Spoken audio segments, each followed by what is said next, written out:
En un momento comienza.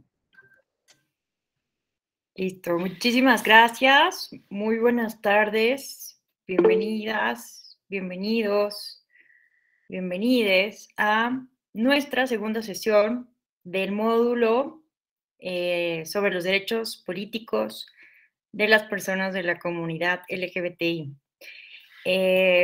Permítanme empezar a compartir la pantalla para que continuemos donde nos quedamos el día de ayer. Quisiera saludar a un invitado especial que nos acompaña el día de hoy. Antes de continuar, a Vinicius Oliveira. Hola, ¿qué tal? Hola, profesora, buenas tardes, buenas noches por aquí en Brasil. Buenas tardes a todos, a todas, a todas. Pues muy bienvenido. Vinicius nos acompaña desde la Escuela Judicial no sé, desde la Escuela Judicial de Brasil. De Brasil. Exacto, nos pidió observar la sesión, pero pues siéntete también libre de participar o de comentar o de compartir alguna perspectiva particular de Brasil, porque la dinámica que hemos tenido, este módulo empezó el día de ayer, pero la dinámica que hemos seguido es de intentar construir diálogo para que esto no se vuelva un monólogo de mi parte. Entonces, pues todas están invitadas a que me interrumpan en cualquier momento, levanten la mano o pongan comentarios en el chat para así enriquecer lo que aquí se va a ir comentando. Bienvenido. Bueno, pues vamos a continuar entonces. Permítanme compartir la pantalla para poner la presentación.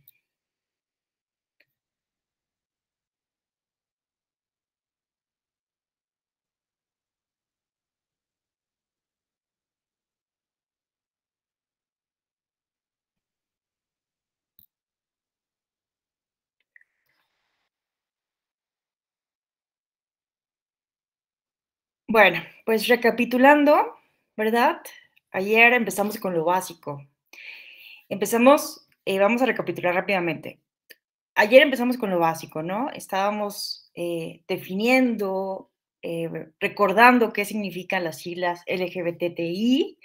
Hablábamos, ¿no? Que puede existir diferentes maneras de nombrar, de visibilizar a los integrantes de la comunidad LGBTI, ¿verdad? Y hablábamos que los estándares internacionales, en todo caso, nos señalan que lo correcto, lo mínimo que debemos de nombrar es LGBTI, ¿verdad? Pero la sugerencia es que las autoridades electorales o las autoridades de cualquier naturaleza pues tomen en cuenta el contexto, ¿verdad?, del movimiento o los movimientos de los derechos en favor de las personas de esta comunidad sexogenérica y preguntarles cómo quieren ser nombradas, porque muchas veces hay grupos más amplios, a lo mejor de personas queer, que en ese contexto específico de una comunidad, de una ciudad, se sienten desplazados, se sienten no tomados en cuenta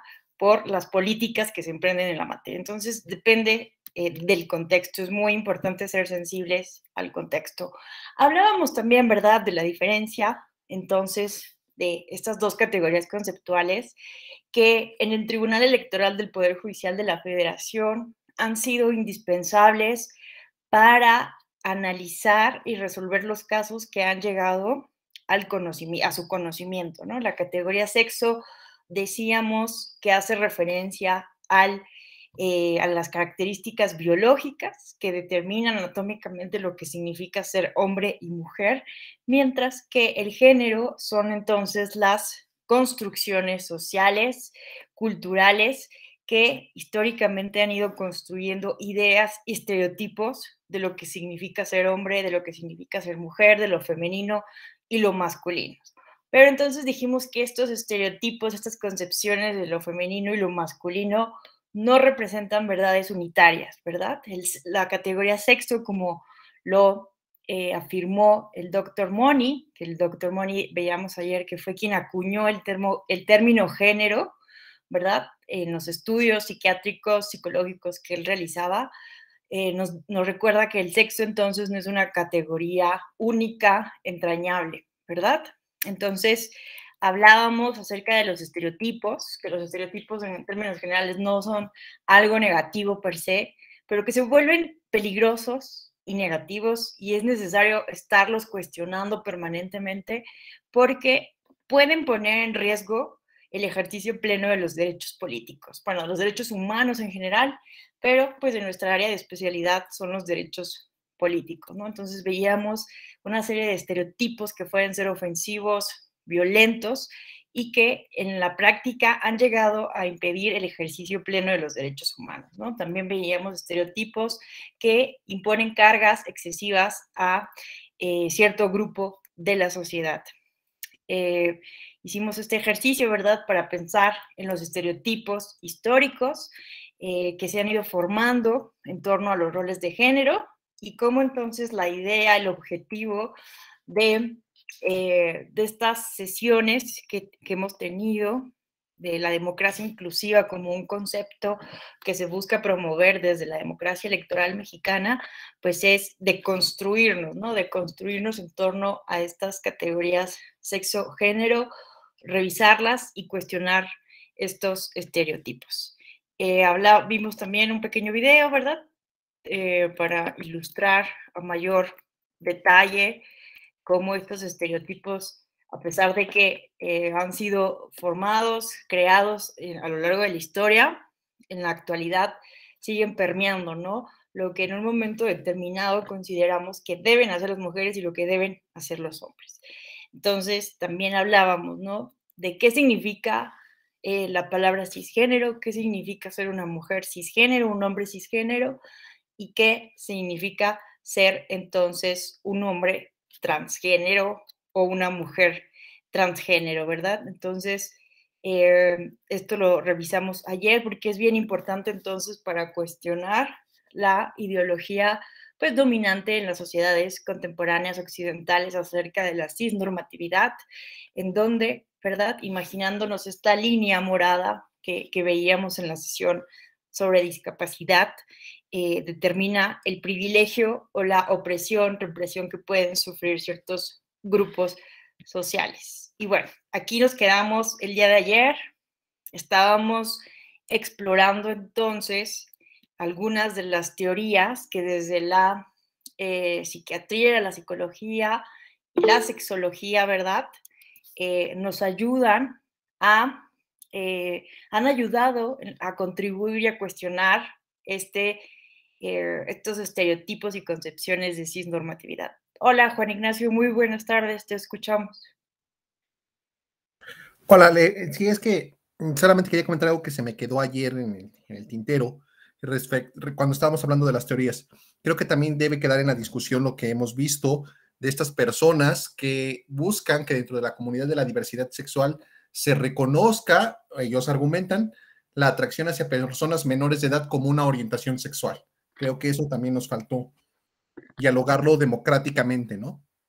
De esta situación. Ayer no hablamos justo de eso, hoy lo podemos retomar, la cuestión de algunas situaciones como la pederastía, ¿no? La pedofilia, etcétera, que pues ha sido tratada, ¿no? De justificar como una orientación sexual, como tú lo dices, pero desafortunadamente estas filias, ¿verdad? Pues pueden poner en riesgo, en riesgo los derechos humanos de la infancia, ¿no? Entonces, es por ello que al menos en Occidente, pues está totalmente penado, está totalmente legislado, prohibido, ¿no? En nuestro país mantener relaciones sexuales con menores de edad, ¿no? Y todos los delitos que pueden derivarse de estas prácticas y de estas atracciones, ¿no? Que se consideran actualmente como no saludables,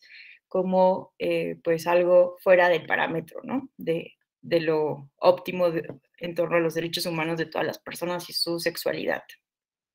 Pero ahorita vamos a ver, por ejemplo, que sí es algo que de lo que debemos de hablar más y de cuestionarlo, ¿no? Yo creo que también sin muchos tabús, ahorita vamos a hablar de cómo pues, en el mundo antiguo, en la edad clásica, pues existía la pederastía en el mundo de los helenos, ¿no? En la antigüedad. Ahorita vamos a ver eso y si quieren nos seguimos comentando.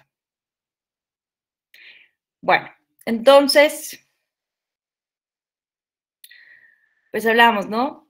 De Alfred Kinsey, que fue el padre de la sexología moderna y que es algo pues, que sorprende, ¿no? Que apenas en 1953, pues se reveló en un estudio científico que los seres humanos, ¿no? Bueno, aquí específicamente la población norteamericana de hombres blancos y de mujeres, tenían relaciones sexuales sin fines reproductivos. Vamos a ver que justo esta idea de tener relaciones sexuales solo y estrictamente con fines reproductivos va a ser la idea central a través de la cual la ética cristiana medieval fue creando el discurso homofóbico, ¿de acuerdo? Entonces, en 1953, es muy importante por eso este estudio de Alfred Kinsey, que va un poco a romper con este tabú, ¿no? Bueno, todavía existe muchísimo tabú, que yo creo que podemos no darnos cuenta de esta represión en torno al sexo a través de la obra muy famosa de Michel Foucault, ¿verdad? Que se llama La historia de la sexualidad. Creo que es una de las obras más importantes para entender de qué manera a partir de del siglo XVII, ¿no? En esta ética victoriana, de esta moral victoriana, empieza a ser el sexo, la sexualidad, un tabú. Vimos, ¿no? El caso del doctor Germoni, quien fue quien acuña el término género, y el caso de David Reimer. Y bueno, finalmente les voy a platicar de Robert Stoller, quien trabajaba con personas a las que se les criaba equivocadamente como hombres o mujeres por una asignación basada en un pene muy chico o un clítoris muy grande. Él publicó Sex and Gender, donde concluyó que la determinación niño-niña depende de procesos psicológicos y sociales, ¿no? Entonces, este estudio contribuye muchísimo a pues romper con todos estos paradigmas, ¿no? De que el sexo debe coincidir sí o sí con la identidad de género, ¿no? Y también con la orientación. Entonces, por eso es muy importante estas tres teorías. Hay muchísimas más, también hay estudios de mujeres, pero estos son como los que se consideran, ¿no?, como los principales al momento de estudiar los conflictos entre estas categorías conceptuales. Ahora, bueno, en resumen de este primer bloque de conceptos del marco teórico conceptual que viene usando la Sala Superior del Tribunal Electoral y las salas regionales, pues vamos a ver este esquema, ¿no? La diversidad sexual de género y las características sexuales, ¿no? Entonces, como ayer nos recordaba una de sus compañeras, me parece que fue Sandra o no recuerdo, pero vean, no es lo mismo entonces, hay que tener muchísimo cuidado, muchísima sensibilidad en el tema. No va a ser lo mismo entonces la expresión de género. La expresión de género van a ser entonces las formas de hablar, los manierismos, el modo de vestir, el comportamiento social, modificaciones corporales, la identidad cultural, ¿verdad? Como los mushes, ¿no? Les mushes, porque vamos a ver justo hoy el caso de la comunidad en Oaxaca que se autodenominan, ¿verdad? Mushes, tienen una identidad cultural muy particular, muy diferente al resto de las comunidades indígenas y que pues tienen una expresión de género femenina, pero en realidad estas personas de la comunidad Mushe pues no se identifican ni como mujeres ni como hombres, ¿no? Están fuera del binarismo de género. Entonces, esto es bien importante para entender la problemática del primer caso que se presenta en la sala superior sobre esta temática. Entonces, tampoco va a ser lo mismo la identidad de género, ¿verdad? la identidad de género, decíamos, es la forma en que una persona se siente en lo más profundo de su ser, ¿verdad? Es la convicción íntima, completamente personal, individual, de cómo nos sentimos, ¿no? Podemos sentirnos mujeres a pesar de haber nacido hombres, ¿no? Y entonces seríamos una persona trans, o al revés, ¿verdad? Entonces también hay que tener consideración de que hay personas de la comunidad queer que no se identifican con este binarismo de género. Pero no es lo mismo entonces la expresión de género, ¿no? Cómo me manifiesto en el exterior, cómo me siento, cuál es mi identidad cultural y cuál es mi orientación sexual, ¿no? Entonces puede ser completamente normal que un hombre trans pueda ser una persona asexual o bisexual o heterosexual o pansexual, ¿no? ¿De acuerdo? Entonces, rompamos todos estos estereotipos, ¿no? De que el hombre le deben de gustar las mujeres, a las mujeres los hombres, y que una mujer debe ser femenina y el hombre, no. Justo esto es la importancia de entender todas estas categorías conceptuales, ¿no? La orientación sexual no tiene nada que ver ni con la expresión de género, ni con la identidad de género, ni con la identidad cultural. Y pues entonces hay que tener muchísimo cuidado como científicos, científicas sociales, como personas que nos encargamos a la tutela, a la garantía de los derechos políticos, a poder identificar y visibilizar ideologías, ideologías que ponen en riesgo, ¿no? El desarrollo libre de la personalidad, ¿no? Como el binarismo de género, que puede ser justo una ideología que limite los derechos de la comunidad queer, por poner un ejemplo, el heterosexismo, ¿no? La creencia de que solo las personas heterosexuales son personas valiosas, o el cissexismo, ¿no? O la cisnormatividad, que solo las personas que se sienten identificadas con su sexo son personas valiosas, ¿no? También hay que tener entonces cuidado con las expectativas sociales de la heteronormatividad, de la cisnormatividad y con la discriminación y la violencia hacia la comunidad LGBTI, como la bifobia, la homofobia, la intersexofobia, la lesbofobia y la transfobia. Ahorita vamos a ver algunas cifras de discriminación en México para entender cuál es la problemática. Bueno,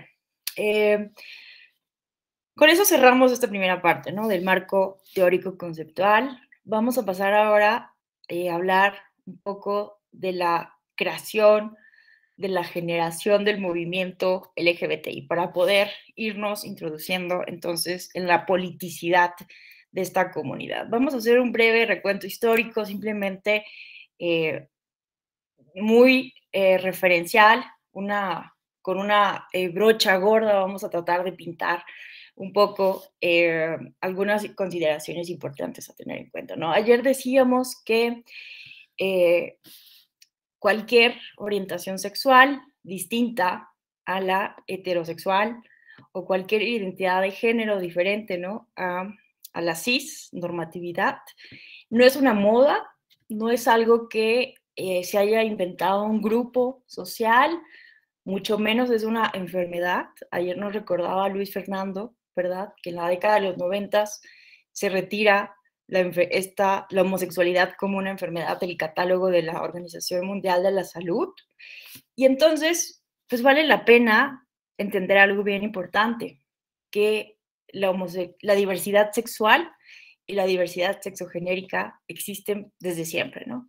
Y si podemos recurrir a fuentes históricas, a la literatura, al arte, para darnos cuenta de que pues esto no es un fenómeno reciente, sino que ha existido desde pues que existe el ser humano, ¿no? Entonces, por poner solo un ejemplo, en el poema de Gilgamesh, que es una de las piezas de literatura, si no es que la más antigua que se ha encontrado, viene, ¿no?, la referencia al amor homosexual, ¿no? Igual en el Antiguo Egipto, que es una de las civilizaciones más impresionantes, más grandes, de mayor duración e influencia en toda la humanidad, pues encontramos también tumbas, ¿no? De parejas o de personas que fueron amantes homosexuales, ¿no? La antigua Grecia, diferentes autores coinciden en que la antigua Grecia, el mundo helénico, fue una época de gran esplendor, ¿no? Para la homofilia, ¿no? La homofilia es ese amor por, digámoslo así, la homosexualidad. Entonces, realmente, pues no era mal vista la homosexualidad. Parece ser, en todo caso, que lo que era mal visto era que no se siguiera la jerarquía social para mantener relaciones homosexuales, ¿no? Entonces, aquí viene un poco también de lo que hablábamos ayer, ¿no? De que cuestionábamos, ¿no? Cómo algunas personas, por ejemplo, se preguntan, ¿quién quiere ser tú, el pasivo o el activo, ¿no? El hombre o la mujer de la relación, ¿no? Un poco, pues aquí en la antigua Grecia, la norma social, lo que se mandataba, era que el adulto, el maestro, ¿verdad? El tutor, fuera el que fungiera como activo en la relación homosexual y los esclavos, los jóvenes, los niños, los pupilos, fueran entonces la persona pasiva de la relación, ¿no? Esto era el mandato social, lo cual no implica que la intimidad no pudieran cambiar de roles, pero al menos en lo que externaban hacia afuera, podían justo, debían, ¿no? Mantener esta impresión de que se respetaban las jerarquías de acuerdo a la edad y el estatus social. Eso era lo importante. Pero pues vemos que no había entonces alguna consideración negativa en torno a la homosexualidad. Incluso, como mencionábamos, pues era bien vista pues la pederastía, el amor hacia jóvenes, ¿no? Niños que pues mantenían relaciones sexuales con sus maestros, con sus tutores en algunos casos, pero que debían de romper lazos una vez que ya no estaban bajo su tutoría, ¿no? En Roma también, antes de la instauración del cristianismo, ¿no? De la adopción del cristianismo como la religión oficial del imperio, en Roma vamos a ver que va a haber pues siguiendo un poco la tradición del mundo helénico, pues en Roma también va a ser bien vista, de alguna manera no va a haber tantos tabús en torno a la sexualidad ni a la homosexualidad, simplemente aquí un ejemplo, ¿no? Heliogábalo fue un emperador romano transvesti, ¿no? Julio César, he sabido que tuvo amantes, hombres, Nerón, ¿verdad? También se casó. Adriano tuvo un amante que cuando falleció le hizo diferentes fiestas, esculturas, incluso una ciudad en su nombre, ¿no? Entonces, pues era algo realmente aceptado, ¿no? Pero ojo, porque el papel de la mujer lesbiana, por ejemplo, sí fue mucho más censurado, ¿no? No era una práctica que se viera completamente bien. Ahora, bueno, cabe decir que en los romanos ya no veían también la cuestión de la pederastía, pero básicamente el cristianismo es el culpable, ¿verdad? De que se creara este discurso homofóbico en la plena Edad Media.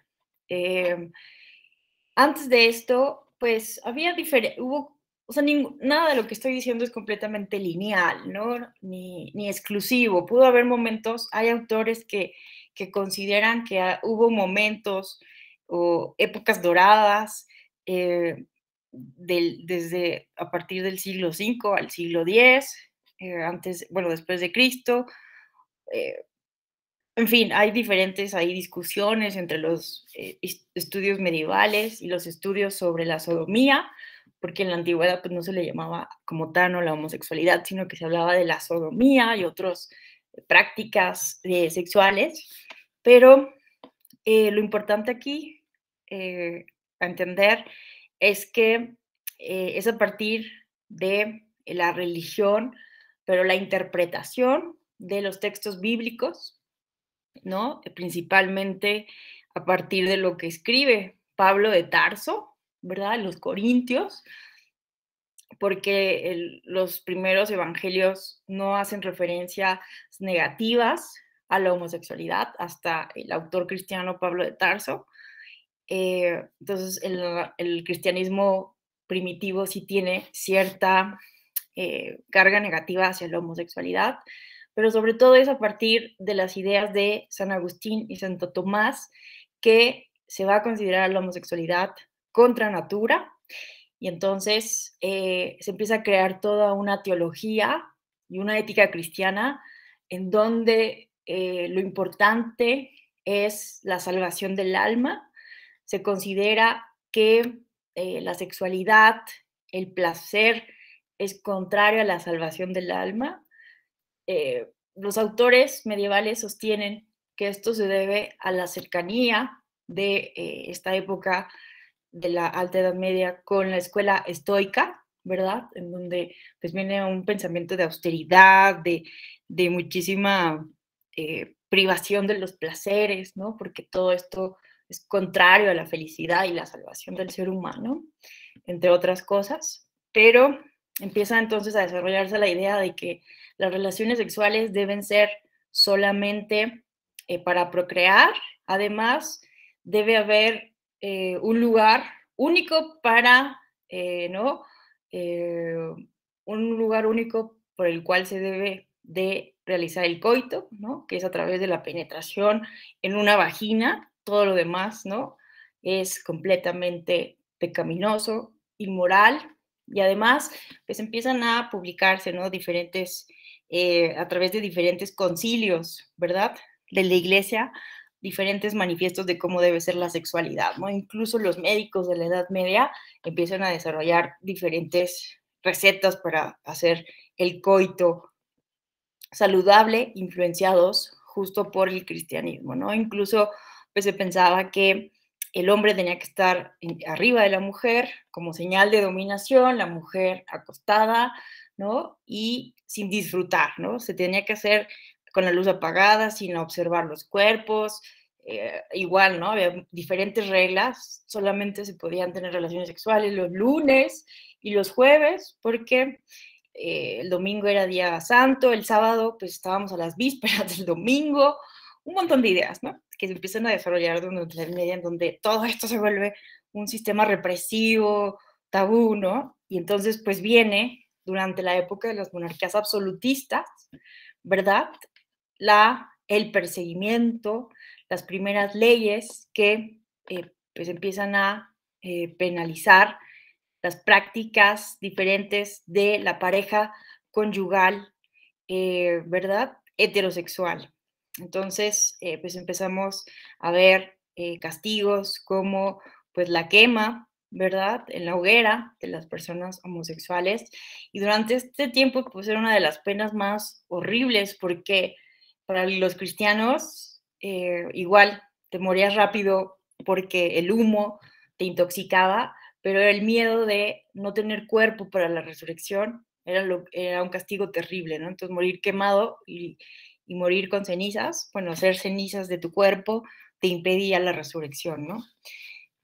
Es entonces, ¿verdad? Hasta movimientos sociales tan importantes, por poner un ejemplo, ¿no? Porque no queremos tampoco imponer aquí una visión eurocentrista completamente, pero pues influye muchísimo, sí o sí, ¿no? Al menos en Europa, pues la Revolución Francesa, ¿no? Los ideales de la libertad, la igualdad, la fraternidad, toda esta crítica, ¿verdad? A la ética, a la moral victoriana. Vienen entonces muchísimas ideas para cuestionar la, pues, represión sexual. Pero bueno, lo que dice Foucault es que en realidad durante esta época burguesa empieza también una tecnología diferente del poder para controlar la sexualidad.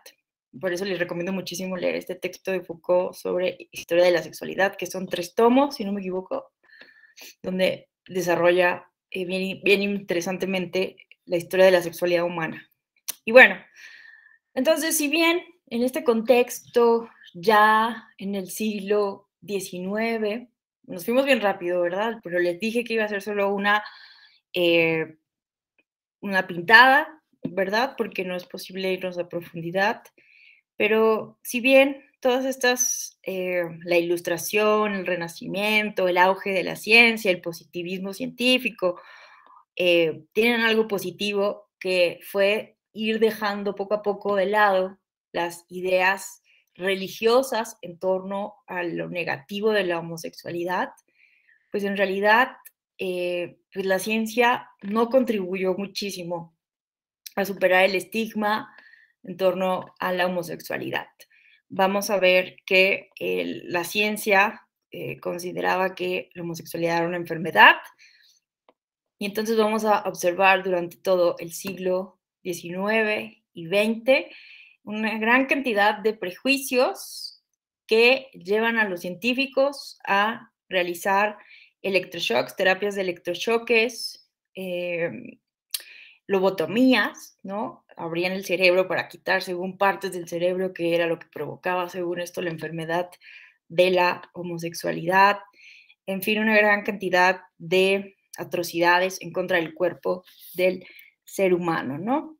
Y bueno, en este contexto de considerar la homosexualidad como una enfermedad, viene un movimiento importantísimo, el primer movimiento que podemos observar a favor de los derechos de la homosexualidad se da en el contexto de el famoso artículo 175 del Código Penal alemán, que va a pues penalizar a las personas homosexuales, ¿no? Entonces empiezan a rebelarse, a generar un movimiento, una lucha política que va a tener muchísimo éxito después de la Primera Guerra Mundial. Y en esta época, pues vemos en Europa, en Alemania, sobre todo, las primeras películas donde se habla abiertamente sobre la homosexualidad. Vamos a ver también la primera cirugía de una persona transexual. Sin embargo, pues ustedes recordarán que los sucesos terribles que también ocurrieron después de la Primera Guerra Mundial, empieza a expandirse una ola fascista alrededor del mundo, y pues Hitler volvió a poner en el Código Penal la homosexualidad. Entonces, no solamente Hitler, la Alemania nazi, perseguía a los judíos, sino también a los homosexuales, ¿no? Y pues esta foto muestra cómo los homosexuales eran marcados con un triángulo invertido rosa para identificar a las personas homosexuales, ¿no? Entonces, pues esto es gravísimo a todas luces, y hoy en día se usa esta figura del triángulo invertido rosa como un símbolo del movimiento a favor de la diversidad sexual. Bueno, son algunos antecedentes importantes, ¿no? No podemos profundizar en toda la historia del movimiento, les recomiendo estos textos. Ahorita les doy otro texto que me parece bien interesante, que también revisen. Ahorita se los doy al final de la clase, que ya lo perdí aquí. Bueno, pero aquí viene uno de los fenómenos más importantes sobre la conciencia de grupo, la conciencia del movimiento LGBTI como lo conocemos. El 28 de junio de 1969, en Stonewall, Nueva York, empieza una serie de manifestaciones a favor del movimiento. ¿Qué pasó? Pues la policía de la moral pública, vean esto, la policía de la moral pública de Nueva York entra a una discoteca, a la discoteca Stonewall, que era un sitio donde se refugiaban las personas de la diversidad sexual, para poder ser libres, ¿no? Y tomar unos tragos, convivir, ser ellos mismos, ¿no? En Estados Unidos en ese momento, en Nueva York, estaba prohibida pues que una persona pudiera ser trans, ¿no? Utilizar la transexualidad, transgénero o el transvestismo. Entonces, si se encontraba una persona que era vestida de un género distinto al que realmente era, se le ay, se me fue la palabra, se le detenía, ¿no? Se le detenía y se le sancionaba. Entonces, el 28 de junio de 1969, la Policía de la Moral de Nueva York entra a este bar en Stonewall y justamente una mujer trans se niega a ser revisada por esta policía porque tenían que revisar si tus órganos genitales coincidían con tu forma de vestir. Y entonces empiezan los disturbios, ¿no? Empiezan pues a destrozar, se resisten y empiezan una serie de movimientos que lleva a que en 1970 sea la primera manifestación masiva en la ciudad de Nueva York, donde ya por primera vez se van a reunir las diferentes identidades sexogenéricas, ¿no? Porque el movimiento de Alemania que veíamos era principalmente homosexual, ¿no? Era homofilio, pero pues por primera vez, ¿no? En 1970 vemos la primera marcha del orgullo gay de la comunidad LGBTI y es por ello que todos los años se realizan marchas alrededor del mundo para conmemorar estos hechos de Stonewall. Y bueno, aquí nada más para hacer referencia a que ha sido una lucha muy complicada de la comunidad LGBTI, pero a partir de entonces hemos visto algunos avances, aunque hay que decirlo con todas sus letras, a cuentagotas, para reconocer los derechos civiles, los derechos políticos, los derechos humanos de las personas de la comunidad LGBTI, ¿no? Por poner algún ejemplo, en 1999 los Países Bajos legalizan el matrimonio homosexual. En el 99, Israel permite reconocer a una mujer la hija de su pareja del mismo sexo. En 2010, Australia reconoce el género neutro. Vean, desde el 2010, ¿no? En México todavía nos seguimos peleando con estas cosas. Bueno, aquí, por ejemplo, es un mapa donde podemos ver dónde se reconoce legalmente las uniones de parejas del mismo sexo. Y pues sí, es bien, bien triste, ¿no? Hay que decirlo así, como en algunos países todavía existe la pena de prisión, ¿no? Que es aquí en naranja. Vean cómo en una gran cantidad de países en África hay pena de prisión por ser homosexual, cómo hay cadena perpetua en algunos países por ser una persona homosexual y pena de muerte, ¿no? Aquí en Irán, por ejemplo, todavía, hasta donde me quedé, es considerada, te sancionan con pena de muerte si no te ajustas a los estándares del Islam, ¿verdad? Bueno, ahora unos antecedentes muy rápidos para hablar, contextualizar sobre el movimiento en México. En 1975, por ejemplo, Nancy Cárdenas, junto con Carlos Monsiváis y otros intelectuales, promovieron el manifiesto en defensa de los homosexuales, ¿no? Entonces es bien interesante y bien importante ver cómo los escritores, las escritoras mexicanas contribuyeron, ¿no?, a visibilizar la lucha por la defensa de los derechos de la comunidad LGBTI. En 1979 se realiza la primera marcha lésbica homosexual en México, ¿no? 9 años después de que se realice en Nueva York.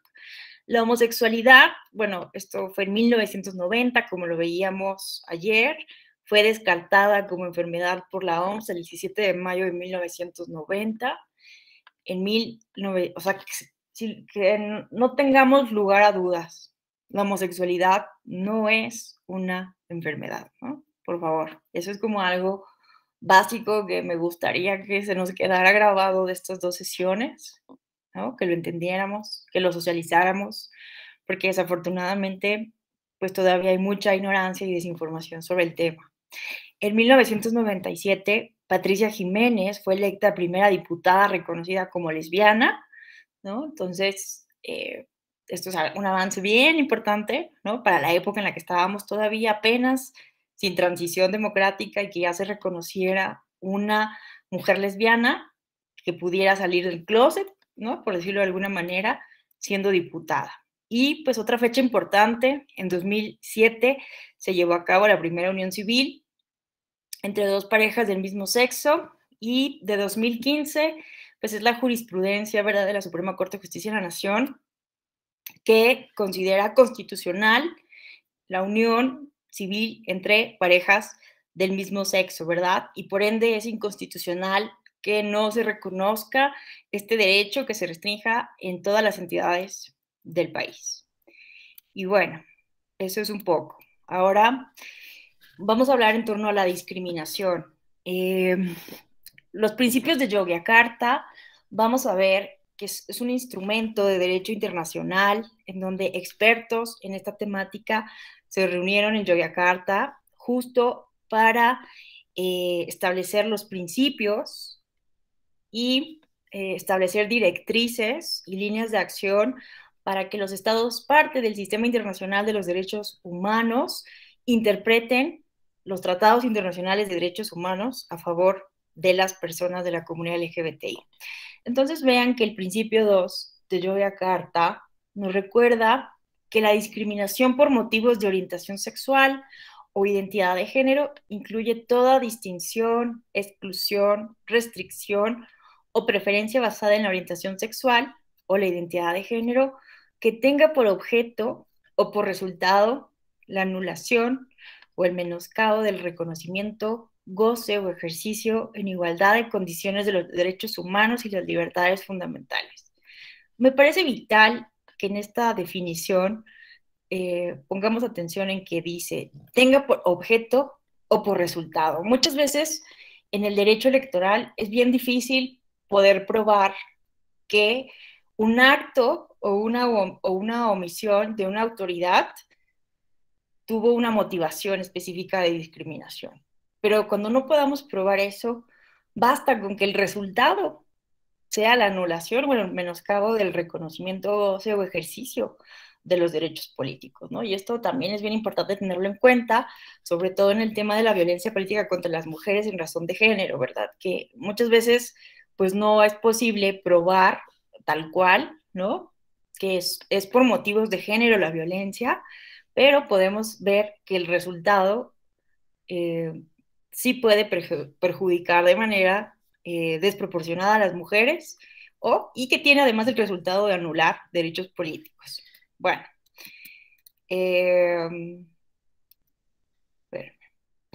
pues vamos a ver algunas cifras, ¿no? La encuesta sobre discriminación por motivos de orientación sexual e identidad de género de 2018, hecha por el CONAPRED en México, revela que el 59.8% de las personas encuestadas se sintieron discriminadas por al menos un motivo en 2017. Los más comunes fueron el aspecto físico y las expresiones de género. De ellas, 74.4% eran mujeres trans y 74.8% hombres trans. 50.3% de las mujeres trans y 40.9% de los hombres trans declararon que al menos un derecho les ha sido negado injustificadamente, ¿no? Entonces, algunas personas me han dicho en otros módulos, no, bueno, es que pues todos sufrimos, ¿no? Todos los seres humanos la pasamos mal. No se trata de eso, se trata de entender que es un problema estructural y que restringe los derechos, ¿no? No es que se sientan mal o que la pasen mal o que les hagan bullying y ya, ¿no? Estamos hablando de una situación de discriminación que obstaculiza y limita los derechos humanos. Y no solo eso, vean este estudio sobre violencia extrema de 2013 a 2018, tengo que actualizar estas cifras, han habido 261 feminicidios, lo que representa el 55% del total de asesinatos cometidos en contra de personas pertenecientes a la comunidad. Me han pedido el uso de la voz. Sujei Alejandra, ¿qué tal? Te escuchamos. Hola, buenas tardes. Primero quisiera saber si el ruido de mis vecinos no interfiere mucho para poder hablar con ustedes.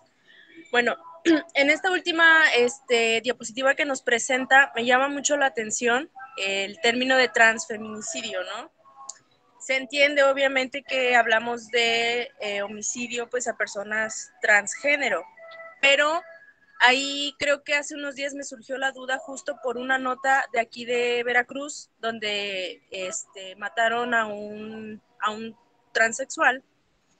Este crimen se considera de odio, pero ¿de odio hacia qué? ¿Hacia la mujer o hacia la persona que es parte de la comunidad? Porque justamente esa era como la reflexión, ¿no? O sea, cuando alguien mata a un transexual, ¿lo mata porque lo considera mujer o con base a la homofobia que pueda sentir esta persona? O sea, sí me causa un poco ahí como de conflicto, no por nada malo, simplemente que sí me hace ruido, ¿no? Si alguien decide, no sé, matar a un transexual, ¿por qué lo hace? En el caso de las mujeres trans, ¿no? ¿Lo hace por violencia hacia la mujer o lo hace por homofobia? Muchas gracias, Sujei. Bueno, es importante decir que cada caso debe ser analizado concretamente, porque puede obviamente haber diferentes situaciones, ¿no? Como cuando hablamos de la violencia de género, hay que identificar con claridad el elemento de género.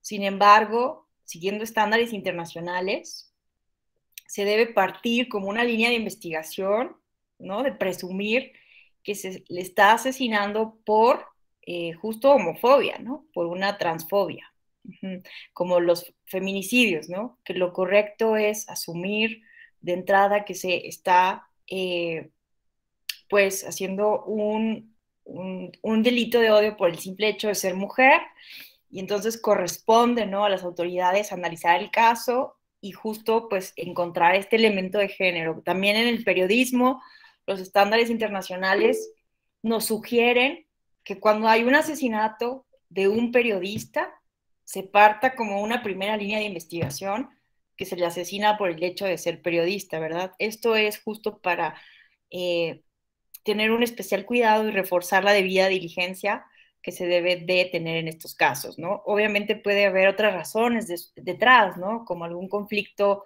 con grupos organizados, otro tipo de violencias estructurales, pero generalmente, y lo que han encontrado los investigadores sociales, es que sí, es por homofobia, no solamente porque se transforman a ser mujeres, sino va más allá, ¿no? Es una transfobia, lo que se ha encontrado por los investigadores de este tipo de casos. Silvia, muy buenas tardes, te escuchamos. Gracias, igual buenas tardes. Una disculpa por no prender la cámara, pero falla mi interferencia de internet un poco. No te preocupes. Sí, justamente es que, bueno, la pregunta que nuestra compañera hace sobre si matan a una persona trans, si es hombre o mujer, es que también responde mucho como a este sistema binario, ¿no? Porque tenemos esa idea de que solamente pues, la evolución biológica ha sido por sexo hombre, sexo mujer, ¿no? O sea, por esa condición. Pero justamente es a lo que iba, o sea, a las personas trans las matan por ser trans, ¿no? Así como a las personas intersexuales las matan por ser intersexuales, ¿no? Y cada concepto que afecta a la comunidad, pues igual, a las mujeres lesbianas las matan por ser lesbianas o así, ¿no? Entonces, sí es a propósito de la clase que veíamos ayer de ¿cómo era? Cisgénero, también es lo del género, ¿no? O sea, el sistema binario por encima del cisgénero, ¿no? O no sé si sean complementarios, pero al final es una lucha que está por encima de la transnormatividad, ¿no? O sea, no podemos todavía hablar de un sistema transnormativo cuando no dejamos el sistema normativo binario, ¿no? Incluso ni binario, se podría decir un sistema normativo andrógeno, ¿no? Andrógino. ¿no? O sea, bueno, del hombre. Entonces, pues es difícil incluso, pues, a entablar todos estos temas, incluso de regulación, cuando lleva un caso de homicidio, porque al final lo seguimos viendo con los mismos ojos, ¿no? Los mismos ojos del sistema binario. Es que era mujer, que se sentía hombre y, y vamos a una cuestión biológica, pero no tanto a la psique, ¿no? A la forma de pensar, a la forma de identidad moral, social, psicológica con la que se puedan identificar. Entonces, creo que el camino está ahí, ¿no? El erradicar el sistema binario y empezar a ver todo este sistema transnormativo, ¿no? Que creo que es parte de lo que el día de ayer nos explicaba, ¿no? Claro, Gracias. gracias por esta aportación. Pues sí, coincido completamente con lo que acaba de decir Silvia, ¿verdad? Pero pues sí, definitivamente cada caso hay que estudiarse de manera específica, pero desafortunadamente lo que nos han revelado quienes se dedican a estudiar esto, a darle seguimiento a los casos, es que pues no hay ninguna explicación racional, ¿no? Y pues encontramos que es por motivación de una transfobia, ¿no? De una transfobia muy profunda. Bueno, vamos a continuar. Bueno, bueno, me gustaría muchísimo que vieran este video. En lo particular me gusta mucho.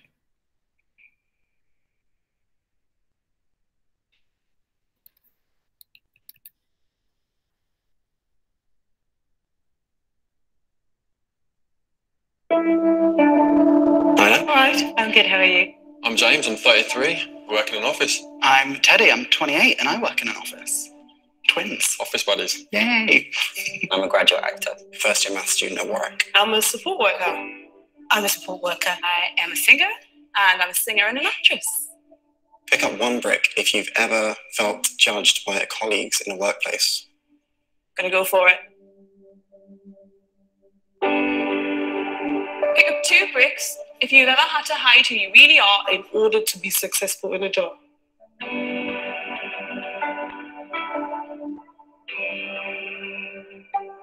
Pick up 3 bricks if you've ever kept something fundamental about yourself a secret from your colleagues and managers in a job. Give me a hand if you like. To do the third one. Pick up 3 bricks if you've ever been verbally abused in a place of work for being who you are. I'm not going to be able to lift this bag, am I? Pick up 4 bricks if you've ever been physically threatened at the place of work for being who you are.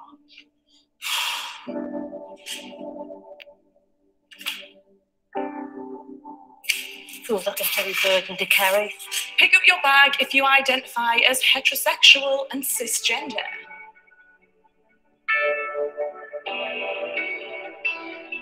Pick up your bag if you identify as LGBT+. This,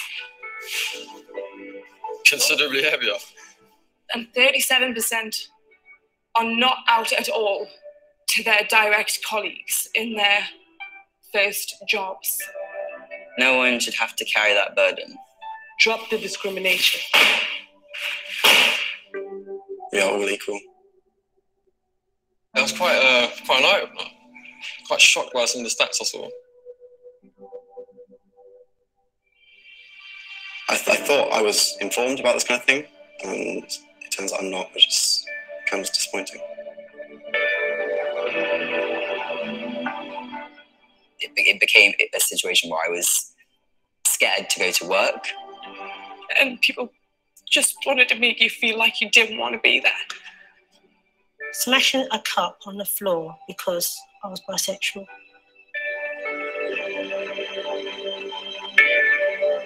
Like having something that's like for you as an LGBT plus person to go to, just somewhere you know you are definitely safe in bringing it up. Right, I get that completely.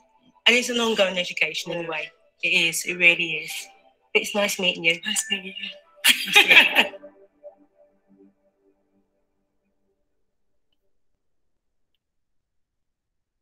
Bueno, ¿qué tal? Qué interesante, ¿no? Ver cómo entonces las personas de la comunidad LGBT más recogen, ¿no? De acuerdo a este estudio que se realizó, el doble de ladrillos, ¿no? Bueno, en Londres, este estudio, pero es una campaña que nos ayuda a sensibilizarnos, ¿no? Y a darnos cuenta de el peso, ¿no? Y justo estas características que veíamos, ¿no?, en la otra sesión de la opresión, ¿verdad? Que ponen en situaciones, tomando en cuenta la interseccionalidad y otros conceptos, que pone en situación de mayor opresión a las personas de la comunidad LGBTI. Bueno, vamos ahora sí a entrar a los casos que han llegado. Bueno, simplemente vamos a ver en términos muy generales cuál es el marco jurídico. Les hablaba, ¿no?, que existen los principios de Yogyakarta, establecidos en 2007, que es el principal instrumento internacional que orienta a los países parte del sistema internacional de derechos humanos en la aplicación, ¿no?, de los derechos humanos en casos de violaciones a las personas de la comunidad LGBTI. Está también como un instrumento orientador la Declaración de Montreal de los Derechos Humanos de las personas LGBT de 2006, un año antes, ¿verdad? ¿Qué otro instrumento podemos citar? Bueno, evidentemente la Declaración Universal de los Derechos Humanos, la Declaración Americana de Derechos Humanos, pero tenemos de manera relevante, bueno, nuestra Constitución, ¿verdad?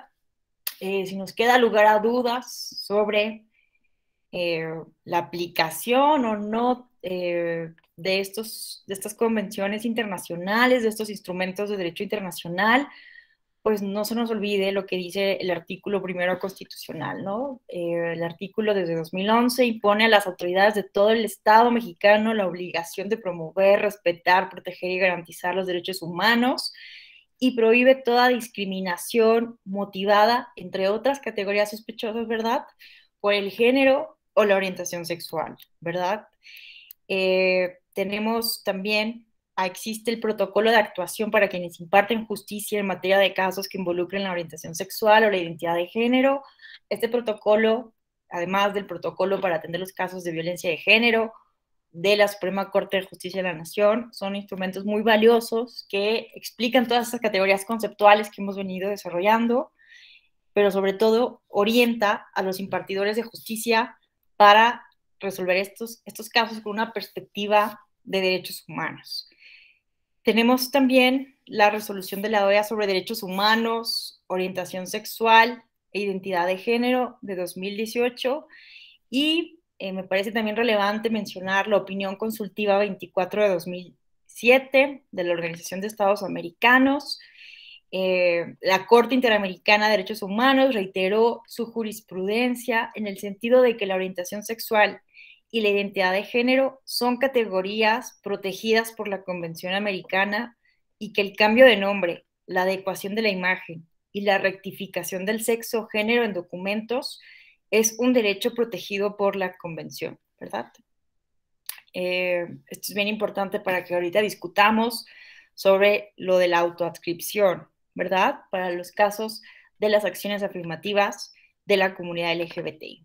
Entonces, también les recomiendo revisar estos casos de la Corte Interamericana de Derechos Humanos, el caso Atala, Rifo y Niñas versus Chile, Flor Freire versus Ecuador, Duque versus Colombia y Azul Rojas Marín versus Perú, y este informe de la Organización de Estados Americanos, que también puede ser un documento muy orientador. Es un informe sobre personas trans y de género diverso y sus derechos económicos, sociales, culturales y ambientales. Entonces, aquí igual podemos encontrar pues estos estándares jurídicos en materia del reconocimiento de la identidad de género, los derechos económicos, sociales y culturales, el derecho a la educación y la cultura, etcétera, ¿no? Es un informe muy completo y que puede orientar para quienes quieran profundizar en estos temas. Bueno, Y pues también tenemos, ¿no?, la observación general número 28 de la CEDAW. Los estados deben decididamente implementar medidas que prohíban la discriminación interseccional que pueden sufrir las mujeres por su identidad de género, orientación sexual, religión, edad o raza, ¿no? Entonces, en términos generales, tenemos un marco normativo, tanto nacional como internacional, muy amplio para tutelar los derechos humanos de las personas de la comunidad LGBTI. Vamos ahora sí, entonces, a analizar los casos que han llegado ante la justicia electoral mexicana. Bueno, de entrada, debemos saber que en términos generales, fue hasta esta elección de 2021 que en México se implementa por primera vez a nivel federal una acción afirmativa a favor de las personas de la comunidad sexogenérica, ¿verdad? Pero en algunas entidades federativas, estas acciones afirmativas ya se habían implementado de manera previa a la cuota federal, como es el caso del estado de Oaxaca, ¿no? Entonces, vamos a estudiar el famoso caso Mushes, ¿no? El expediente es el sub-JDC 304 de 2018. Vamos a contextualizar un poco. Ya referíamos hace unos momentos que las personas Mushes son personas con una identidad indígena muy particular del istmo de Tehuantepec en Oaxaca, ¿verdad? Que tienen esta expresión de género muy femenina, ¿verdad? Son hombres desde el punto de vista biológico, pero que tienen expresiones de género femeninas, ¿no? Sin embargo, es muy difícil poder explicar, ¿no?, desde la visión occidental de entrada y también desde la visión del binarismo y la cisnormatividad, qué son los mushes, ¿no? Las personas mushes, porque ellas en realidad, las personas mushes no se consideran ni hombres ni mujeres, incluso utilizan un pronombre neutro cuando en zapoteco, me parece, justo para hacer referencia a todas las personas mushes, ¿no? Entonces, una cuestión cultural muy profunda, ¿no? Es una cuestión que por tradición, así las personas en Oaxaca, en esta parte del istmo de Tehuantepec, se visten como mujeres, ¿no? Y no hay pues ninguna discriminación dentro de la propia comunidad, porque es una tradición de hace muchísimos años. ¿Y qué pasó? Bueno, en el contexto de la elección local en el estado de Oaxaca, el Instituto Electoral de Oaxaca implementó una acción afirmativa para que se inscribieran mujeres, ¿no? Siguiendo pues el principio de paridad, pero también una acción afirmativa específica pensando en las personas de los colectivos transgénero y las personas mushe del estado de Oaxaca. Pero ¿cuál fue la acción afirmativa que implementó? El IEPCO, que es el Instituto Electoral del Estado de Oaxaca, IEPCO por sus siglas, les dejó la opción a las personas transgénero mushes que se autoadscribieran al género que quisieran, que se inscribieran, es decir, como hombres o como mujeres, a las diferentes candidaturas de elección popular. Entonces, ¿qué pasa? El 7 de mayo de 2018, ciudadanas de diferentes colectivos transgénero presentaron escritos de denuncia, de queja ante el IEPCO por una supuesta usurpación de identidad trans, ¿no? Este caso fue muy, muy sonado en todo México porque pues estaba siendo fraude a la ley, ¿no? Se estaba denunciando que hombres se estaban haciendo pasar por mujeres trans para usurpar las acciones afirmativas que le correspondían a las mujeres. Entonces, ¿qué pasa? En un primer momento, el IEPCO, a través de medidas cautelares, cancela precautoriamente 17 de 19 candidaturas denunciadas. Posteriormente, el 1 de junio, decide cancelar definitivamente 17 candidaturas, imponiendo sanciones al Partido Verde Ecologista de México, al PRD, al PAN y al PRI, y la supresión de 18 meses de prerrogativas de gasto ordinario a Nueva Alianza y Movimiento Ciudadano. Vean ustedes que en algunos casos las personas fueron cambiadas de género sin su consentimiento.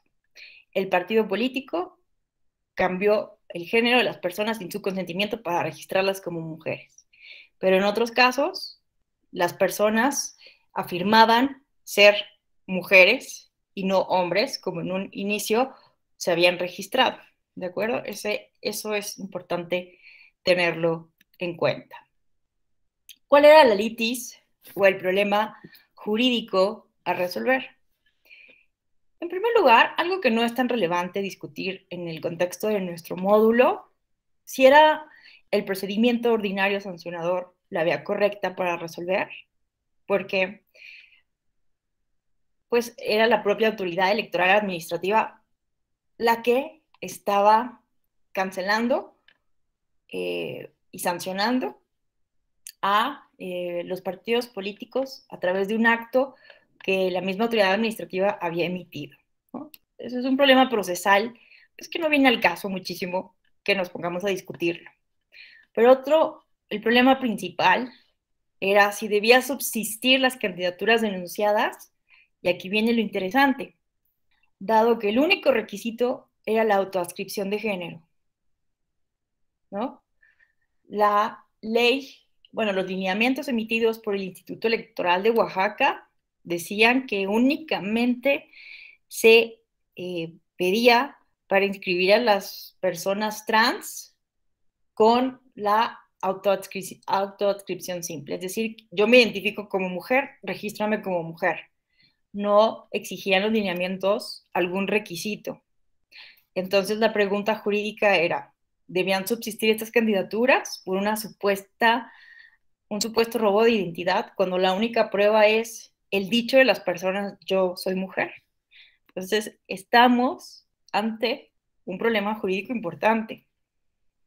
¿Qué decidió la Sala Superior? Bueno, déjenme contarles que a raíz de que se presenta que se empieza a sonar en los medios todo este problema en Oaxaca y que llega ante la Sala Superior, justo hubo una capacitación muy importante de personal jurídico, 2 ponencias de las magistraturas del Tribunal Electoral, vinieron diferentes personas trans a dar su punto de vista, ¿no? De cómo se tenía que hacer el tratamiento de las acciones afirmativas, ¿no? O sea, es una cuestión que evidentemente se capacitaron al interior, ¿no? Las personas, el personal jurídico, al interior del Tribunal Electoral. Bueno, hubo un seminario, ¿no? Para abordar todos estos temas de la identidad de género y para pensar cómo tendrían que ser abordadas las acciones afirmativas, ¿no? Porque evidentemente era el primer caso que se presentaba y tenía entonces que capacitarse el personal jurídico, sensibilizarse en estos temas. Así como nosotros ahorita con este curso lo intentamos hacer, ¿no? ¿Qué decidió la Sala Superior? Revocó la resolución del IEPCO al considerar que el procedimiento sancionador ordinario no era la vía correcta para conocer el caso. Bueno, esto es una cuestión procesal, pero que al final de cuentas dejó activas, dejó válidas las 17 de las 19 candidaturas.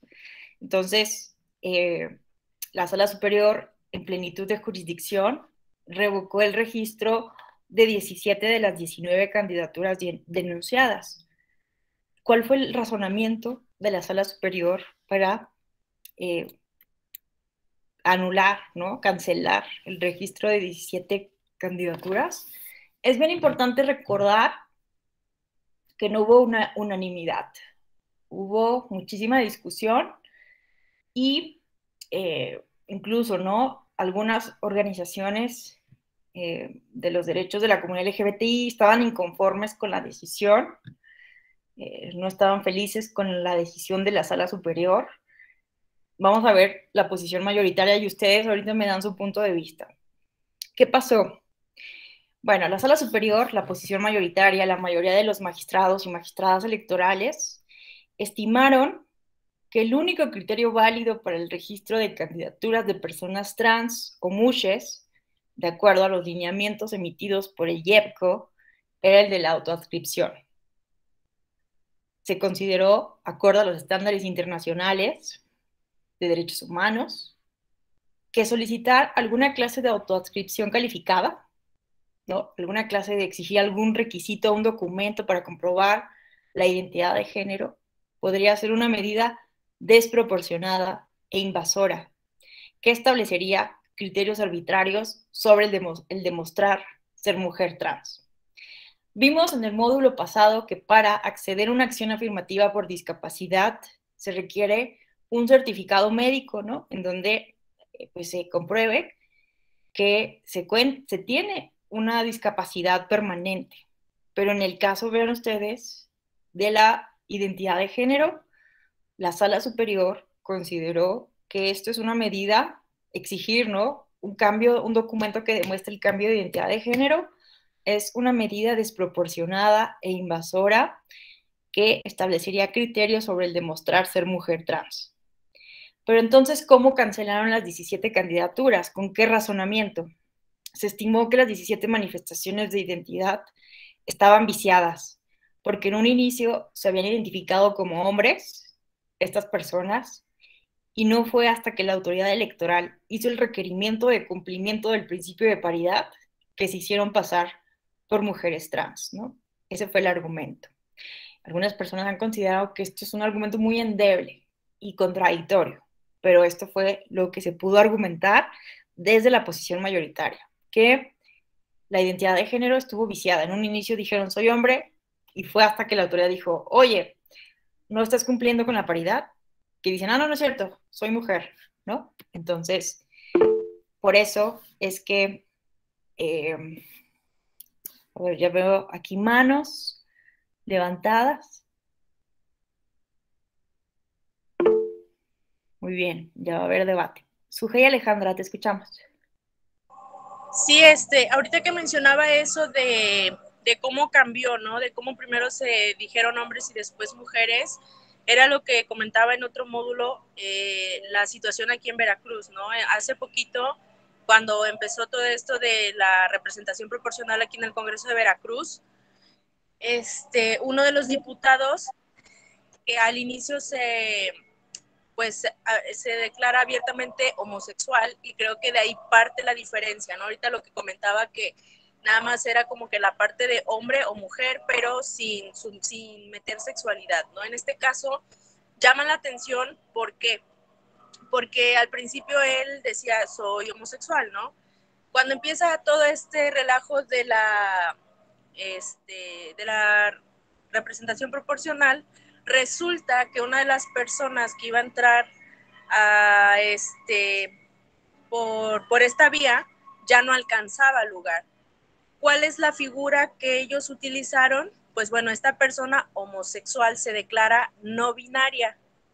Entonces, ¿qué pasa? Pues esto le permite al personaje político aquí en Veracruz poder entrar, ¿no? Y fue un caso que la mayoría vimos mal, y no tanto por la situación de la comunidad, porque creo que está padre que estas personas empiecen, este grupo se empiece a hacer presente dentro de los congresos y dentro de las legislaturas, pero pues sí se vio muy evidente la figura, ¿no? De cómo de un momento a otro te declaras no binario únicamente con la intención de que la persona que tú quieres quede dentro del Congreso. Lo que yo veía, digamos, la diferencia es que después de todas estas pláticas que hemos tenido desde el día de ayer, es que entonces llegó a la conclusión de que sí se puede ser no binario y homosexual al mismo tiempo, ¿no? Porque estamos hablando de que parten de cosas diferentes. Sin embargo, vuelvo al mismo punto. Se ve muy evidente el cómo le dan la vuelta, cómo hacen este tipo de figuras jurídicas para intereses personales o intereses partidistas. Yo creo que no está bien desde ese punto de vista, pero pues por otro lado está padre que las personas de la comunidad se empiecen a hacer presentes en el Congreso, ¿no? De hecho, en las últimas comparecencias es muy llamativo cómo las personas que preguntan o que participan es como de buenas tardes, buenos días, diputados, diputadas y diputade, porque inclusive esta persona abiertamente pidió que le llamaran diputade, ¿no? Entonces, sí está padre por ese lado, pero pues, la razón por el cual existe es la parte que creo que no está muy bien que digamos. Claro, ¿no? Y vemos pues lo mismo de siempre con los partidos políticos, ¿no? Que encuentran estas estrategias, el hueco en la ley, para pues seguir sin incluir a los grupos históricamente dejados fuera de la representación política. Y es la pregunta que yo les hago a ustedes, ¿qué hacemos? ¿Qué hacemos? ¿Ponemos requisitos? ¿Ponemos vigilancia? ¿Ponemos pruebas? ¿Qué hacemos? ¿Debemos de trabajar en la ética? ¿No? No está como nada sencillo. Juan Ignacio, te escuchamos. Sí, gracias. A mí lo que me parece desproporcionado es, de alguna manera, es como exigir esa colectivización de decir que tienes que permanecer a una asociación o algo así como para que la comunidad te reconozca como parte de, que me parece que esa era la controversia de estas candidaturas, ¿no? Que los colectivos decían, es que nosotros no lo reconocemos. Eso no necesariamente implica que no puedas permanecer al colectivo. Me parece debatible por lo menos ese punto. Pero sí creo que en el caso Mushe, sí se puede atender y estudiar el contexto en el que se desarrolla propiamente estas personas, porque hasta donde tengo entendido, si bien es cierto, no se consideran ni hombres ni mujeres, sino un tercer género en este contexto social, sí cumplen ciertos roles aceptados por la comunidad, lo que hablábamos ayer. Al final de cuentas, los roles de alguna manera son necesarios. Lo que ya sería desproporcionado es decir que tales personas están obligadas a cumplirlos de manera estricta y no pudiera ser como flexible quién pudiera cumplir estos roles, ¿no?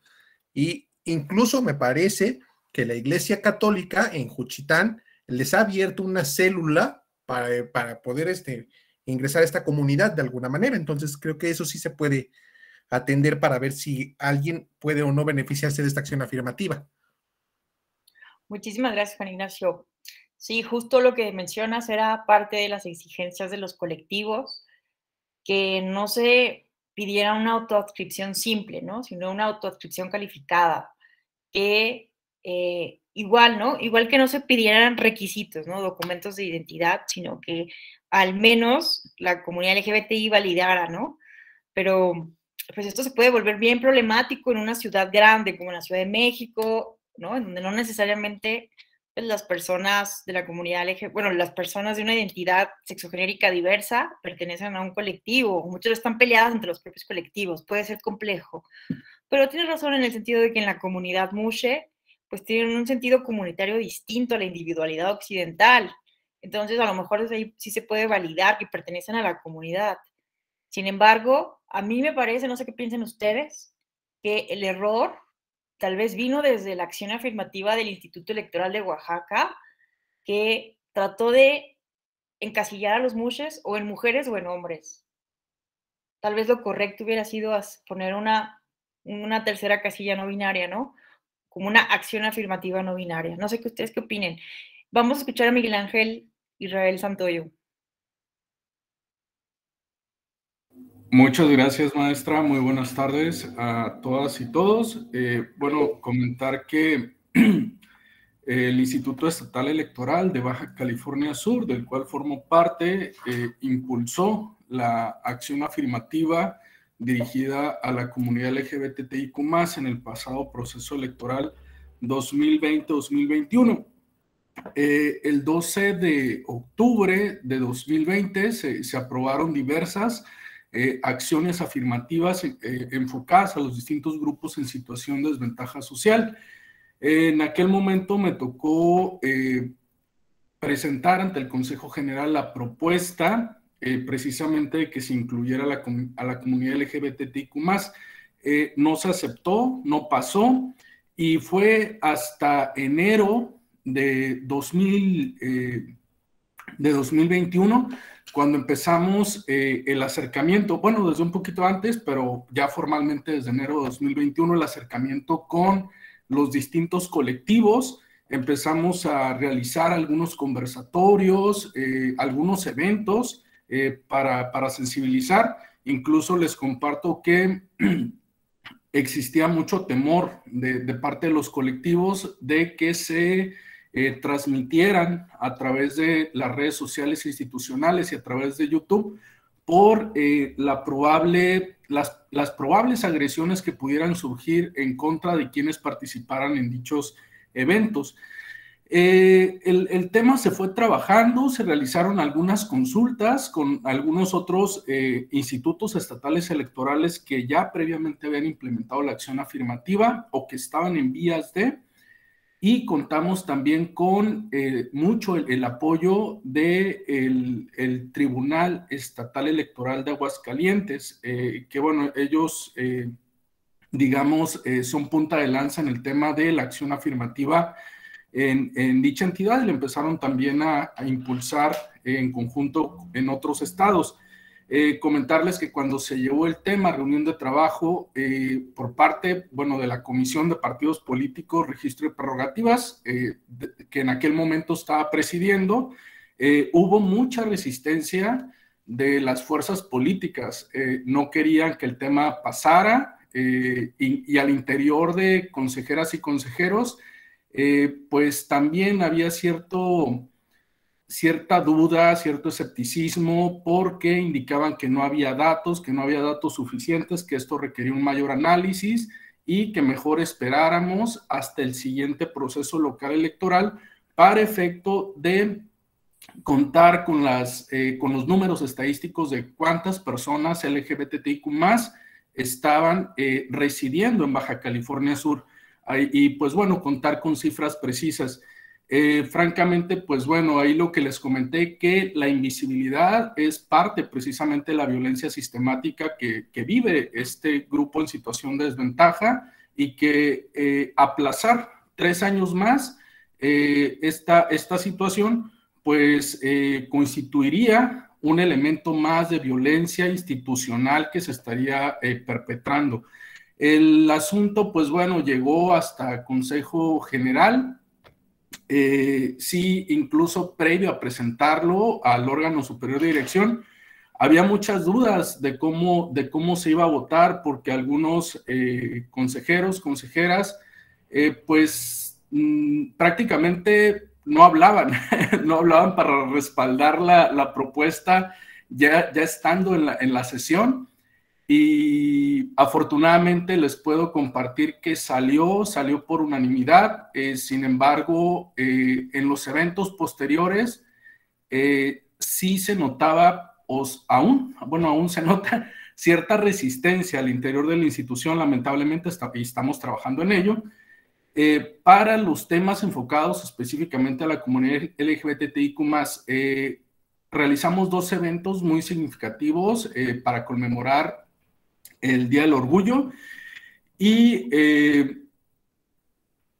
el personal sí participa en el evento, pero digamos como de lejos. Es decir, no quiero que piensen que por estar yo participando, piensen que yo formo parte de dicha comunidad. Es decir, que por defender la causa piensen que yo soy parte de la causa.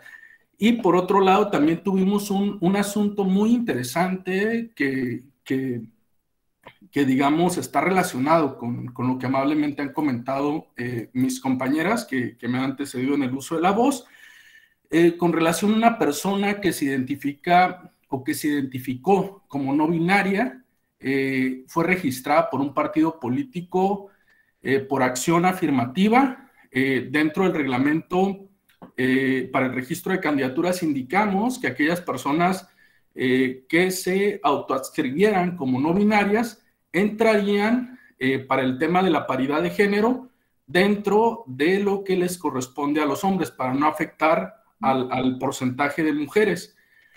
Entonces, ya al hacer el encuadre, bueno, el partido político argumentaba que había cumplido con incorporar a una persona de la comunidad LGBTIQ+, pero ya al hacer el encuadre, le salía pues que esta persona no binaria, al estar cargada a lo que correspondería históricamente, a lo que correspondería al género masculino, pues no cumplía con la paridad de género. Hubo muchas presiones por parte de la dirigencia de dicho partido político hacia la candidata diputada, pidiéndole que se autoadscribiera no como persona no binaria, sino como lesbiana. Entonces, inmediatamente pone en conocimiento al instituto. El instituto, pues, dialoga con la dirigencia y le comenta que, pues bueno, algo tan sensible como el tema de la identidad no se le puede decir a una persona cómo debe de autoadscribirse. Entonces, que el partido estaba obligado a cumplir con ello y tampoco, pues, realizar la remoción de la candidata.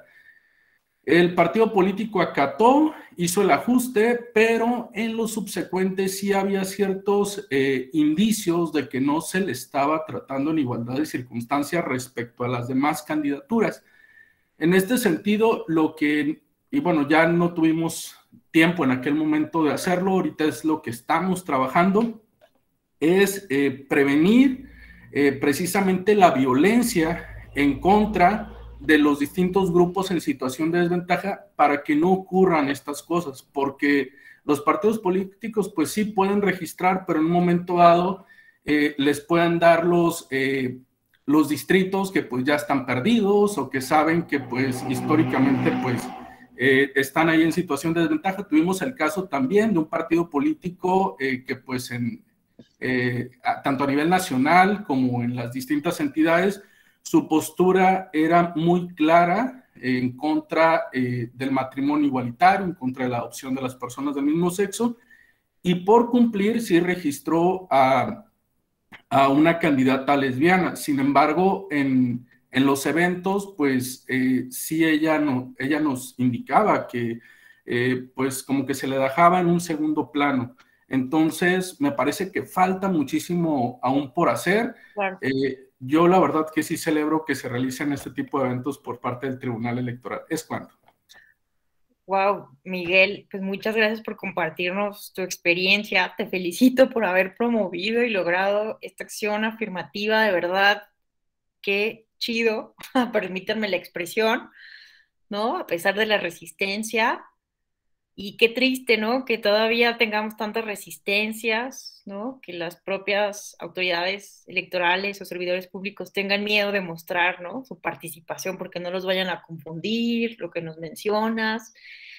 Falta muchísimo. Y también, este es un tema interesante a discutir, ¿no? Los partidos conservadores, ¿no? Los partidos de derecha, el PAN, el PES, que son partidos, pues, con cierta homofobia. ¿Qué tipo de violencia se generaron en su interior? Porque es una obligación, ¿no? Legislativa, es una obligación normativa. Ahorita vamos a ver los estados que sí tienen acciones afirmativas a favor de la comunidad LGBTI, de cumplirlas. Entonces, creo que sí tenemos que empezar a desarrollar un concepto como el de violencia política contra las mujeres en razón de género, ¿no? Violencia política, como lo dijo Miguel Ángel, en contra de los grupos en situación de vulnerabilidad específica, ¿no? Muchas gracias, Miguel, por contarnos todo esto. La verdad es que se aprende muchísimo de ustedes porque podemos ver lo que está pasando a nivel local. Gracias de verdad, Sujei, también por contarnos lo de Veracruz. Es muy enriquecedor. Juan Ignacio. Sí, es que se me quedó el comentario ahorita que decías que venía de un diseño de la política desde la acción afirmativa, un diseño desde el instituto local. Me parece que a veces caemos en esta situación de decir, vamos a crear acciones afirmativas por crearlas y tienen serios problemas de diseño. Y entonces cuando la vas a aplicar, pues te genera este tipo de problemas. Y lo que comenta Miguel, pues también es muy importante porque vemos que no solamente hay violencia política, hay violencia institucional que puede traducirse en violencia democrática y que hay mucho por hacer desde lo local, contar con centros de capacitación robustos para poder generar acciones afirmativas bien sustentadas, estructuradas y con datos suficientes.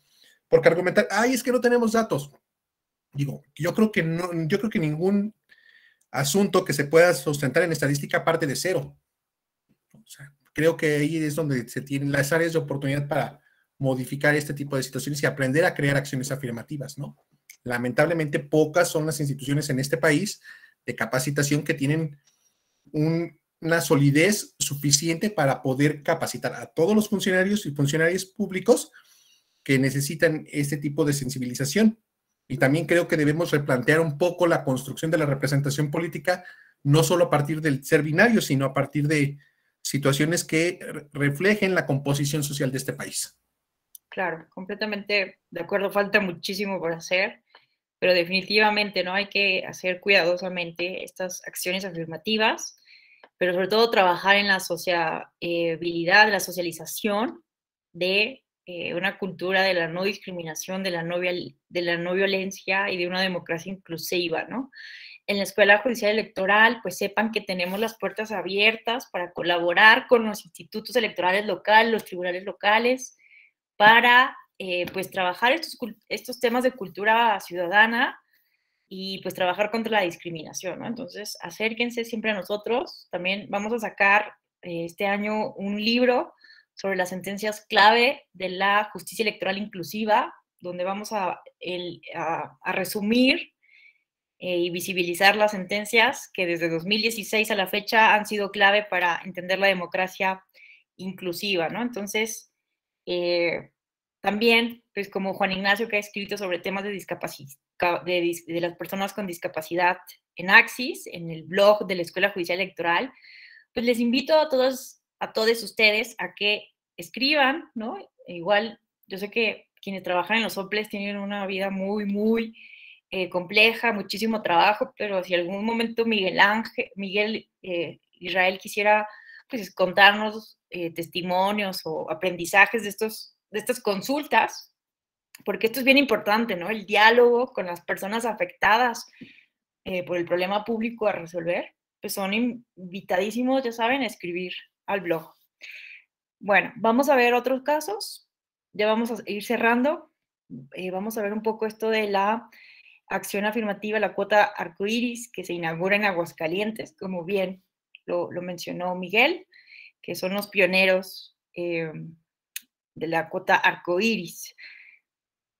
Bueno, entonces, esto fue lo que dijo la mayoría, ¿no? Y ya para terminar, pues la posición minoritaria pensó, creo que fue el magistrado Reyes Rodríguez y la magistrada Yanino Tálora, quienes estuvieron en la posición minoritaria, quienes argumentaron que debía solicitarse una autoadscripción calificada, como el caso de las candidaturas indígenas, ¿no? Que acceden a acciones afirmativas de los partidos políticos. Argumentaron que fue un criterio inconsistente y que abre la puerta al fraude. Bueno, ¿qué más? Bueno, esto ya lo vimos, ya nos podemos ir a otros casos porque ya se nos está agotando el tiempo. Bueno, también, bueno, ha habido, ¿no? Algunos casos que se han presentado que han llegado a la jurisdicción electoral federal sobre integración de autoridades electorales, ¿no? Y entonces está el caso mencionado por Miguel de la primera cuota arcoíris, es el expediente SubRec 277-2020, en donde pues, prácticamente se solicitaba que se implementara una acción afirmativa para personas de la comunidad LGBTI, casillas no binarias, para integrar los consejos distritales, ¿no? Locales. Entonces, ¿qué se resolvió? Que el Consejo General tenía que distribuir el 90% de los cargos de los consejos distritales y el 90% de los consejos municipales bajo el mandato paritario y el 10% restante de cada uno de ellos atendiendo la medida afirmativa expresada que se deberá garantizar la paridad de género respecto al 90% restante de los cargos, ¿no? Entonces había un debate ahí de si este 90 le quitaba oportunidad a las mujeres u otros grupos. Entonces todos estos agravios se contestan en esta sentencia que les recomiendo que lean. Ahorita les comparto el link de la presentación. Aquí está el link de la sentencia. Ya saben que todas las sentencias del Tribunal Electoral, del Poder Judicial de la Federación son públicas, se pueden descargar en formato PDF, en Word, o verlos a través de la página de internet, ¿no? Entonces, se entenderá por personas en situación de vulnerabilidad aquellas pertenecientes a la comunidad LGBTI, personas con alguna discapacidad mayores de 60 años y personas indígenas, ¿no? Entonces, este es un antecedente muy importante porque pues abre el camino para estas acciones afirmativas para no solamente a las personas de la comunidad LGBTI, sino a las personas en situación de vulnerabilidad. En la edición pasada de este diplomado, justo tuvimos la fortuna de contar con la persona que promovió este juicio en Aguascalientes, que justo era magistrado, era magistrado del Tribunal Electoral de Aguascalientes, que seguro Miguel lo conoce, y la secretaria, ¿no?, que hizo el proyecto a nivel local, que solo fue confirmado por Sala Superior. Bueno, en OPLES, este caso también llegó recientemente a la Sala Superior. Es oportuno integrar acciones afirmativas a personas no binarias en una convocatoria para elegir consejerías locales electorales si el proceso de selección está en curso. Pues hemos visto que es un problema que pues están implementando acciones afirmativas cuando ya está en curso el proceso electoral. En algunos casos se ha logrado pues argumentar que no se viola el principio de certeza, pero en algunos casos se ha tratado de implementar una acción afirmativa ya muy avanzado el proceso de registro de candidaturas. Entonces, esto fue lo que pasó en este caso. Una persona no binaria pidió al Instituto Nacional Electoral implementar acciones afirmativas para incluir cuotas arcoíris en la convocatoria para elegir consejerías de un OPLE. Solicitó modificar la convocatoria y reservar un espacio para garantizar el acceso de las personas no binarias a integrar un órgano de autoridad electoral. El INE consideró que no podían modificarse las reglas del proceso porque la convocatoria estaba firme, ¿no? Aquí lo que se argumentó es que pues no se impugnó el acto específico de la emisión de la convocatoria. Entonces era un acto definitivo, ¿no? Recuerdan el principio de definitividad. Entonces, decisión que la parte actora controvierte porque considera que se vulnera su derecho político de integrar la autoridad electoral. Entonces, la Sala Superior confirmó esta determinación del Instituto Nacional Electoral de que se podría violar el principio de certeza porque no se impugnó la convocatoria en su momento, ¿no? Ya estaba firme. Entonces, pero no obstante, se ordenó, esto es una buena noticia, que para el siguiente proceso de selección de consejerías de los institutos electorales locales se incluye una casilla no binaria, ¿de acuerdo? Entonces, pues en los siguientes procesos de designación de OPLES vamos a encontrar formatos registrales que deben incluir una tercera casilla que permite identificarse con una opción diversa al binario y generarse guías de actuación para incluir cuotas no binarias y trans o ponderar su designación en este tipo de procesos. Y bueno, finalmente pues está el caso de, bueno, este es otro caso, pero ya no, tampoco estuvo a tiempo estas acciones afirmativas locales, pero ya tenemos que cerrar. Simplemente vamos a cerrar recordando que fue el primer proceso federal con acciones afirmativas para grupos en situación de vulnerabilidad en el año pasado. Se registraron en total 30 candidaturas indígenas, 4 afromexicanas, 8 con discapacidad, 3 de la diversidad sexual y 5 migrantes y residentes en el extranjero. ¿Cuántas personas? Bueno, esto es por partido político, no en total. No se me vaya a confundir. Bueno, perdón si no lo expliqué más bien. Pero ¿cuántas personas en total ganaron de todas las registradas por partido político? De la diversidad sexual, que es el tema que nos ocupa, ganaron 4, ¿no? Entonces, bueno, son pocas, pensando, ¿no?, en términos de porcentajes de la población, pero pues bueno, es un primer esfuerzo y que tendremos que evaluar, que tendremos que estar, justo lo que nos toca ahora es evaluar cómo están trabajando las acciones afirmativas que entraron por esta vía al Congreso, por el problema que hablábamos la sesión pasada, ¿no?, que en el caso de las personas con discapacidad, pues no podemos saber quiénes son porque hay ahí una reserva de sus datos personales. Pero en el caso de las acciones afirmativas de la comunidad LGBTI, pues no existe tal situación, ¿verdad? Entonces, pues sería interesante pensar cómo podemos conciliar todo esto, porque además ha habido argumentos de por qué a algunos grupos en situación de vulnerabilidad se les exige una autoadscripción calificada y a otras una simple, ¿no? Entonces eso puede poner en desventaja o en una situación jurídica distinta, desequilibrada. Pero hay que entender que pues, son diferentes situaciones y diferentes características de estos grupos. Y bueno, para terminar, pues vamos a revisar qué entidades federativas cuentan ya con una acción afirmativa a favor de personas de la diversidad sexual. Vean que la mayoría de las entidades federativas sí cuentan. Es aquí lo que vemos en naranja. Vamos a ver quiénes se llevan el tache. Coahuila no tiene, Colima tampoco, Guanajuato son las entidades más conservadoras, Hidalgo, Jalisco, Querétaro. Maestra, una disculpa. Me parece que no se está proyectando la presentación. No me digan. Espérenme. Gracias por avisarme.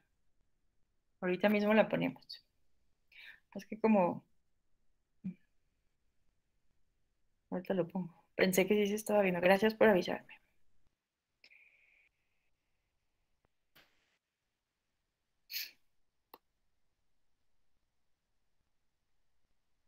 Listo, ya pueden ver, ¿no? Listo, gracias. Ya veré. Súper, gracias a ustedes por avisarme. Entonces, miren, aquí podemos ver, bueno, este es el cuadrito que les estaba diciendo hace rato, cuántas acciones afirmativas hubo a nivel federal, qué tipo de grupos en situación de vulnerabilidad se beneficiaron, cuántas personas de estos grupos se registraron en total por partido y coalición, y cuántas personas ganaron en este proceso electoral federal 2021 para, pues, renovar la Cámara de Diputaciones, ¿verdad? Y aquí están las acciones afirmativas de los diferentes grupos a nivel local, y vemos aquí las entidades, bueno, vean que igual como, bueno, de forma muy similar a las personas indígenas, afortunadamente, la mayoría de las entidades federativas ya existen acciones afirmativas a favor de personas de la diversidad sexual, pero comentábamos que las entidades que todavía tienen un tache y que si ustedes son de ahí, pues tienen un trabajo que hacer, no se crean. Pero Coahuila, Colima, ¿no? Guanajuato, Hidalgo, Jalisco, Nayarit, Puebla, Querétaro, Quintana Roo, Tabasco y Tamaulipas, ¿no? De ahí en fuera, pues todas las entidades federativas, el resto de las entidades federativas contemplan ya acciones afirmativas. Y bueno, con esto cerraríamos el contenido de este módulo del diplomado en democracia electoral inclusiva, justicia electoral inclusiva. Definitivamente necesitamos socializar, generar espacios de diálogo, de tolerancia. Desde el Tribunal Electoral, desde la Escuela Judicial Electoral, estamos convencidos de que no hay otro camino más que la pedagogía electoral, la pedagogía pública electoral. Por eso hemos emitido una gran cantidad de ediciones de este diplomado para que pues, se inscriban desde cualquier parte del país a tomar este diplomado, que podamos dialogar para comprender lo que decíamos en la sesión pasada, que la diversidad humana es el punto de reflexión del que debemos de partir, ¿no? Que la democracia se sustente en la pluralidad, en la diversidad humana. Tenemos que reconocer que la sexualidad y la identidad de género es mucho más diversa de lo que nos han enseñado tradicionalmente por la religión, la escuela, y que necesitamos construir una ética pública justo para evitar que los partidos políticos sigan intentando violar la ley para beneficiarse de estas acciones afirmativas. Yo les agradezco enormemente su atención, su participación, la apertura que tuvieron en las 2 sesiones de este módulo, pero también en el tema de las personas con discapacidad, porque realmente es un grupo muy abierto, muy participativo, muy sensible a estos temas. Los felicito, les felicito de verdad por tomar este diplomado. Les deseo que lo terminen con mucho éxito y aquí yo me quedaría por si en estos 9 minutos que nos queda alguien quisiera hacer alguna pregunta, algún comentario o alguna reflexión final. Muchísimas gracias.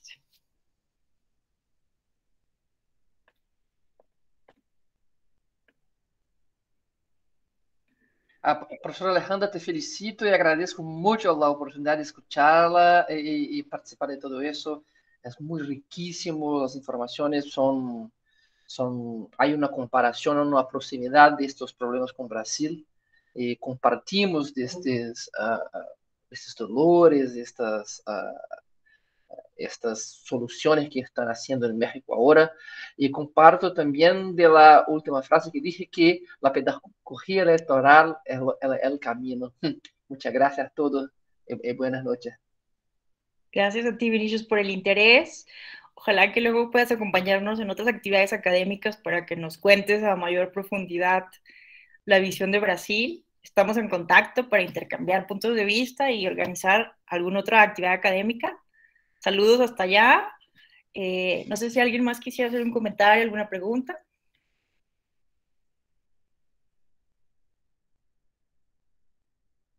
El link de la presentación, claro que sí, con mucho gusto. Denme un momento.